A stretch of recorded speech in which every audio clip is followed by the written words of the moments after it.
Presiden Prabowo Subianto menganugerahkan gelar pahlawan nasional kepada 10 tokoh berjasa besar bagi bangsa dan juga negara.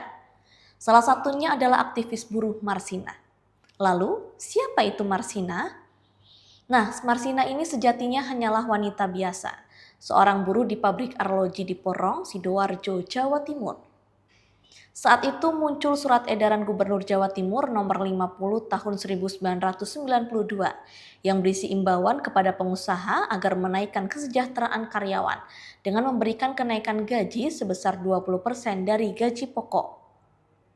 Namun perusahaan tersebut enggan melakukan hal serupa dan mempertahankan buruh dengan gaji yang lama, yakni Rp1.700 per bulannya. Nah, jelas Marsina tidak terima. Marsina dan seluruh buruh melakukan aksi mogok kerja. Tuntutannya yakni upah harus naik dari Rp1.700 menjadi Rp2.250 per harinya. Akibat aksi pemogokan selama 2 hari ini, beberapa buruh termasuk Marsina melakukan perundingan dengan perwakilan perusahaan, serta Kapolsek dan juga Danramil Sidoarjo. Setelah melakukan perdebatan yang begitu alot, tuntutan kenaikan upah itu akhirnya dipenuhi. Pihak perusahaan juga berjanji membahas hak buruh lainnya, seperti perhitungan upah lembur, uang transport, cuti haid, dan juga cuti hamil. Harusnya sih masalah ini sudah selesai, tapi ternyata sejarah berkata lain. 13 orang buruh yang dianggap sebagai dalang dari unjuk rasa dipanggil ke Kodim. Pada masa Orde Baru, militer memang sering menjadi mediator untuk menyelesaikan permasalahan antara buruh dan juga pengusaha pabrik. Meskipun namanya tidak dipanggil ke Kodim, Marsina emosi mengetahui rekannya di PHK dari pabrik karena dianggap sebagai dalang. Malam itu, Marsina keluar rumah untuk menemui buruh lainnya untuk membicarakan soal protes yang akan dilayangkan keesokan harinya. Belum sempat membeli makanan, Marsina bertemu dengan 2 orang temannya untuk bercakap kemudian berpisah.